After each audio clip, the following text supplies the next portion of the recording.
श्रीमद् भागवत साप्ताहिक कथा के में अष्टमो अध्याय ध्रुव जी का वनगमन। मैत्रेय जी कहते हैं, हे विदुर जी, सनकादि नारद ऋभ हंस वरुण और याद ब्रह्मा जी के इन नैष्ठिष्ट ब्रह्मचारी पुत्रों ने गृहस्थ में प्रवेश नहीं किया, इसलिए इनके कोई संतान नहीं हुई। अधर्म भी ब्रह्मा का पुत्र था। उसकी पत्नी मृषा मिथ्या भाषण करने वाली थी। उसी से दंभ की उत्पत्ति हुई। दंभ का पुत्र लोभ और लोभ का पुत्र क्रोध है। क्रोध की पुत्री दुरिता कर्कशवाणी है।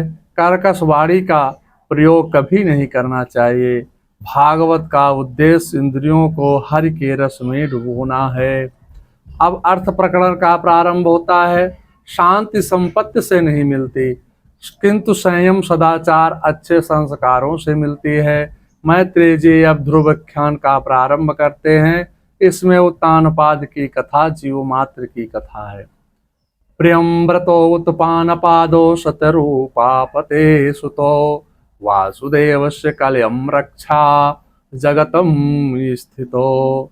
शंभुमन एवं उनकी पत्नी शतरूपा के प्रियव्रत और उत्तानपाद ये दो पुत्र उत्पन्न हुए।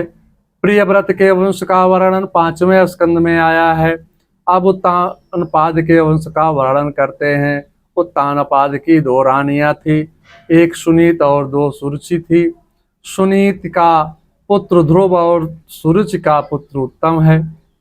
जीवमात उत्तानपाद है। उत्तानपाद का अर्थ है कि उत्तानोपादो पश्येति उत्तानपादः।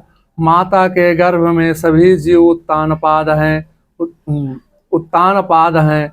माता के गर्भ से सभी जीवों के पैर ऊपर और सिर नीचे की ओर होता है। अविवेकी पूर्वक कर्म और गति कर्म एवं तथा सिर ज्ञानवाचक है, क्योंकि उसने सुरुच सुष्ट इंद्रिय भोगेन रुचि सुरुचि का पक्ष लिया। मानव मात्र में स्वाभाविक 2 प्रवृत्तियां होती हैं। विषय भोग वाली इंद्रियों की इच्छा सुरुचि है और नीति भले ही विरोध करे फिर भी इंद्रियां स्वभावतः विषय की ओर दौड़ती हैं। इंद्रियों की इच्छा सुरुचि है।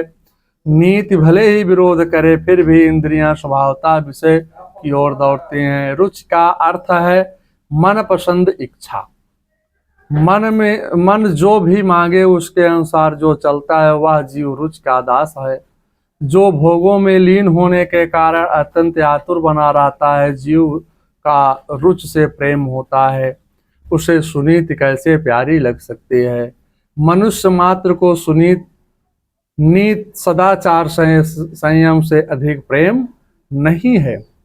सुनीति का अर्थ है सुष्टम शास्त्रम मात्या नीतिम सुनीति। जीव वासना के अधीन रहकर विलासी जीवन व्यतीत करना चाहता है। मानस में यही भाव बाबा तुलसीदास जी लिखते हैं। जीव हृदय तम मोह विषेखे ग्रंथि छोटे के में पर न देखी। सूरज के अधीन रहने से उत्तम फल की प्राप्ति होती है। इसी से सूरज के पुत्र का नाम उत्तम है। यहाँ उत्तम का अर्थ श्रेष्ठ नहीं है। उत्तम का अर्थ है उत ईश्वर तम अंधकारा। ईश्वर के स्वरूप का ज्ञान ही उत्तम है। जो सूरज विलासी जीवन में फंसा हुआ है उसे ईश्वर का ज्ञान नहीं हो सकता है। ईश्वर का ज्ञान तो विरक्त को ही हो सकता है। गीता में भगवान श्री कृष्ण कहते हैं, तत्रम सत्यम निर्मलत्वाम प्रकाश कामनायतम।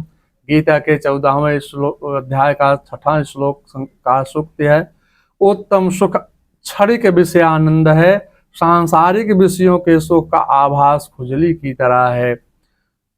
यन्मैथुनादेयं मिथुनं गृहे में तुक्षम कांडुरेन करयोवितम दुखम। भागवत नीति का फल प्रारंभ में कष्टदायक, बाद में सुखदायी होता है। यद्ग्रते विषयं परिमाण अमृतोपमं तत् सुखम सात्विकम प्रोक्त्यात्म बुद्धि प्रसादजम। गीता के 18वें अध्याय का 37वां श्लोक का सुख।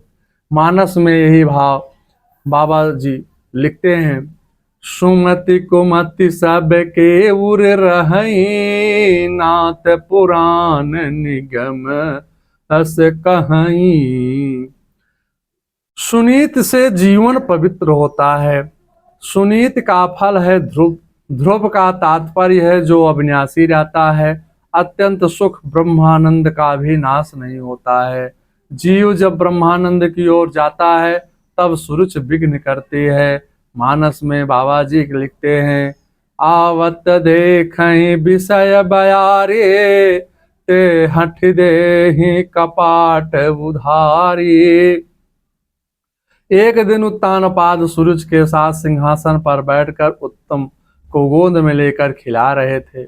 उसी समय ध्रुव भी अपनी पिता की गोद में बैठने की इच्छा से पिता के पास जाकर राजमहल में गए और पिता की गोद में बैठने के लिए आगे बढ़े। उसी समय सूरज ने ध्रुव को पिता की गोद में बैठने से रोक दिया और ईर्ष्या और अभिमान से कहा, हे पुत्र ध्रुव, तू राजा की गोद में बैठने का अधिकारी नहीं है।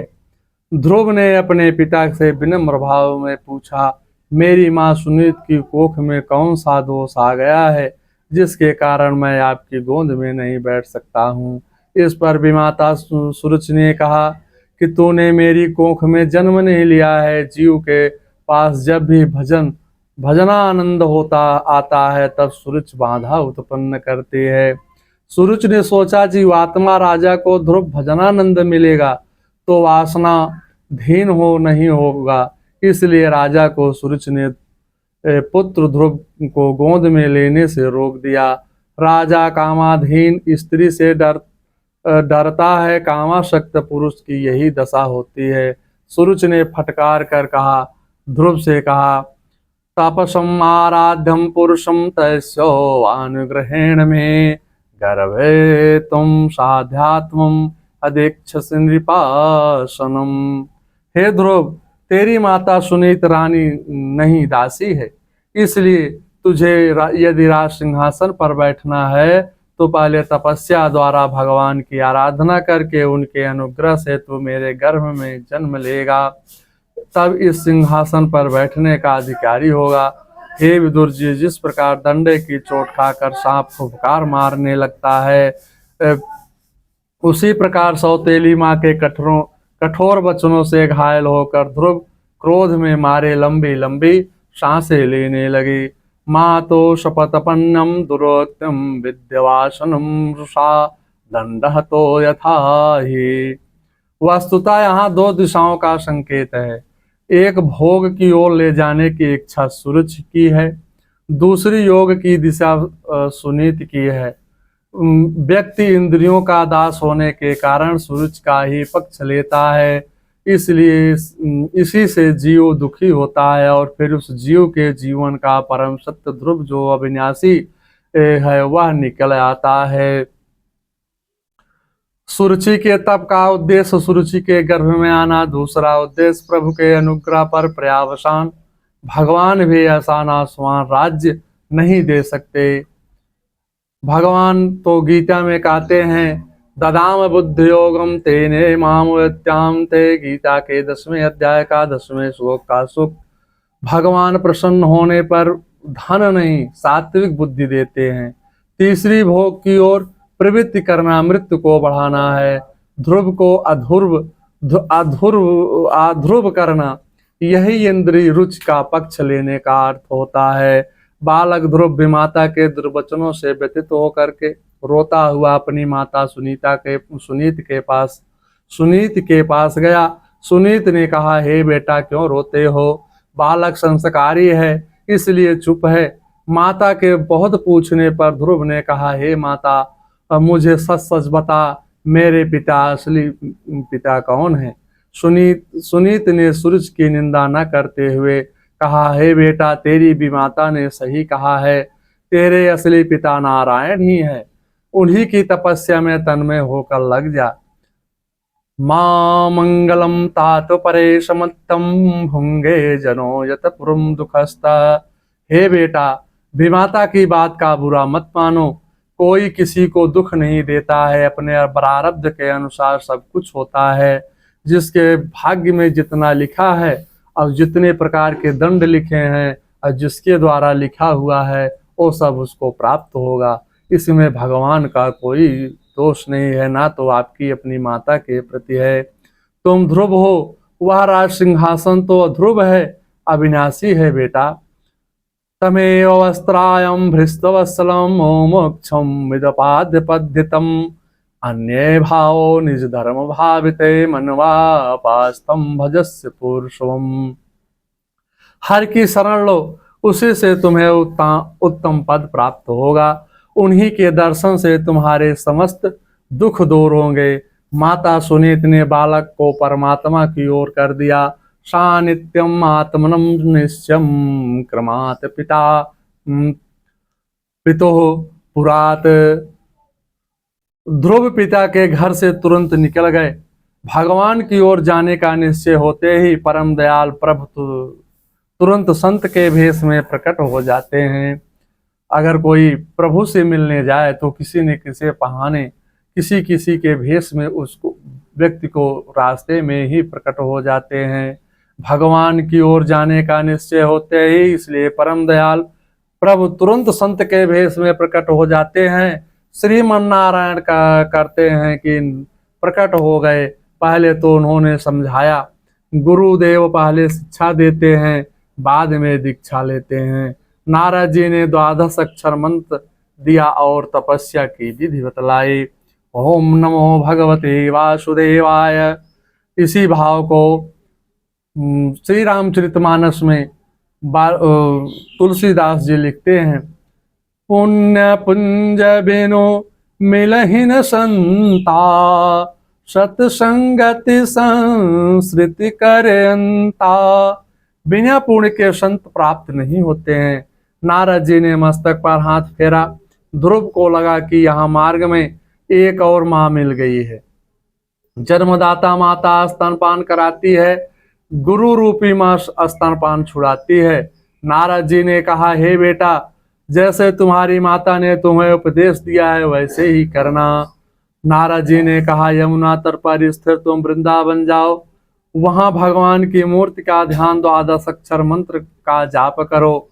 तदंतर नारद जी उत्तानपाद के पास गए। राजा पुत्र के वियोग में पश्चाताप कर विलाप करने लगा। माँ सचो स्तनम देव गुप्तम विषाम पते, तत्प्रभा भाव विज्ञाय प्रवेश तुंगे यदशो जगत। नारद जी ने कहा, पुत्र की चिंता छोड़ो, थोड़े ही दिनों में तुम्हारे पास गृह लौट कर आएंगे और तुम्हारी यश कीर्ति बढ़ाएंगे, भगवान को प्रसन्न करेंगे। राजा सब कुछ छोड़कर पुत्र की चिंता करने लगे। ध्रुव ने नारद जी के उपदेश के अनुसार पहले मास में फलाहार जो तीसरे दिन किया, द्वितीय मास में छठे दिन सूखे पत्तों को खा करके आहार किया, तीसरे मास में 9वें दिन केवल जलाहार किया, 5वें मास में निराहार किया। सभी की श्वास बंद हो गई। एक पैर से खड़े होकर भगवान का ध्यान किया। सभी प्राणियों के प्राण रुक गए।